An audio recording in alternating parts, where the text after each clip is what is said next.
یہ پاکستان کا وہ واحد ایسا چک ہے کہ جہاں موسیقی ممنوع ہے. یہ پاکستان کا وہ واحد چک ہے کہ جہاں منشیات ممنوع ہے، حتیٰ کہ آپ یہاں اس چک میں سگریٹ نوشی بھی نہیں کر سکتے. یہ پاکستان کا وہ واحد چک ہے جہاں تمام نکاح مسجد کے اندر ہوتے ہیں. اس گاؤں میں تقریباً 90 سال سے ایک دینی ادارہ قائم ہے، جس دینی ادارے میں ہر دور میں جید علماء پڑھاتے رہے ہیں. ڈھول باجے گانا بجانا یہ تمام چیزیں ہم کرتے ہی نہیں ہیں. کوئی سگریٹ نہیں ہوتی. کوئی سگریٹ نہیں گاؤں کے اندر رکھے گا ادھر جنازہ ہی نہیں پڑھاؤندے اگلے.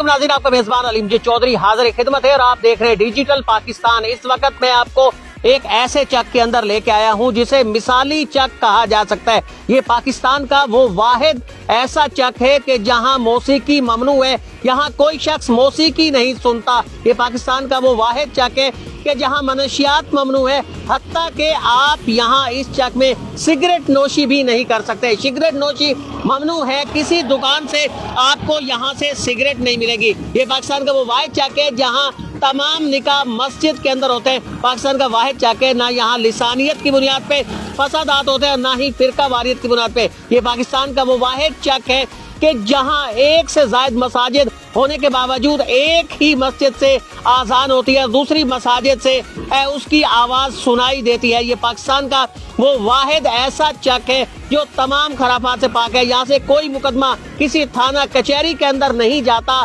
اور تمام مقدمات کے فیصلے مسجد کے اندر ہوتے ہیں جو مرکزی حیثیت کی حامل ہے. نوجوانوں کی تنظیم گاؤں کی صفائی کا خیال کرتی ہے. تو لیے چلتے ہیں آپ کو اسی چک 493 گاف بے اوڈا والا میں. یہاں میرے ساتھ دکاندار موجود ہیں، ان سے ہم جاننے کی کوشش کرتے ہیں کہ کیا واقعی 493 اوڈا والا میں سگریٹ نہیں ملتی. آخر نہیں ملتی تو اس کی وجہ کیا ہے؟ دکاندار سے جاننے کی ہم کوشش کرتے ہیں. دکاندار ہمارے ساتھ موجود ہے، ان سے ہم اس حوالے سے جانیں گے.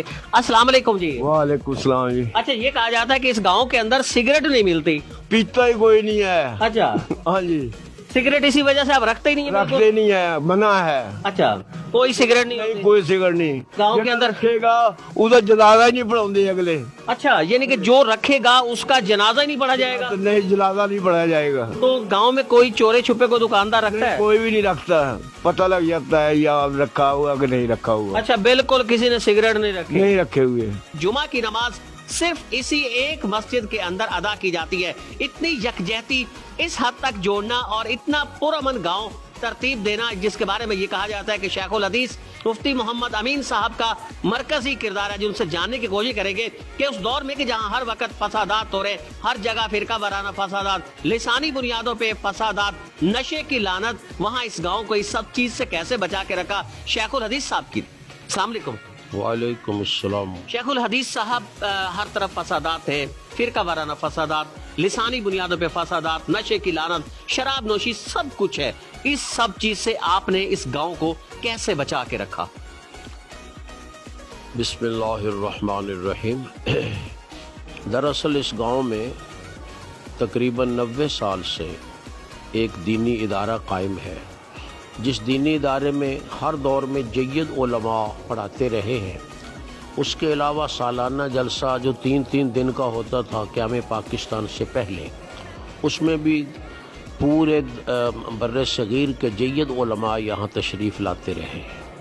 تو ان جید علماء کے یہاں رہنے، پڑھانے اور تشریف لانے کی وجہ سے لوگوں میں ایک دینی فضا رائج ہو گئی ہے کہ وہ علماء کا احترام کرتے ہیں اور علماء کی بات مانتے ہیں.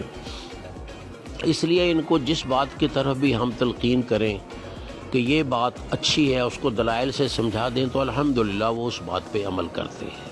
کہا یہ جاتا ہے کہ بڑی تعداد کے اندر نمازیوں کی ہوتی ہے مسجد میں، واقعی ایسا ہوتا ہے؟ ہاں بالکل ایسے ہی ہے الحمدللہ. جمعے کے دن تو یہاں جگہ بھی نہیں ملتی ہے اتنی زیادہ، حالانکہ مسجد کافی وسیع ہے اور یہ ادھر بھی توسیع پھر بھی یہ سب جگہ بھر جاتی ہے. لوگوں کو دقت پیش آتی جگہ تلاش کرنے میں.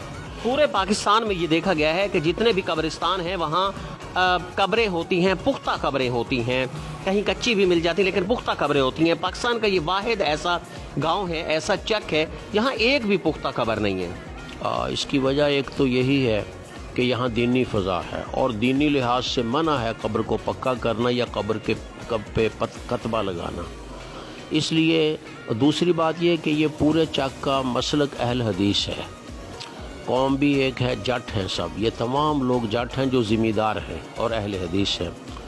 تو اس لیے اس دینی فضا کے موجودگی میں کسی شخص کو یہ خیال ہی نہیں آتا کہ کوئی پکی قبر بنائے یا کتبہ لگائے یا اپنے لیے جگہ مخصوص کرے، بلکہ ترتیب کے ساتھ قبریں بنتی ہیں، جس کا نمبر آ گیا بس اس کی قبر بن جائے گی.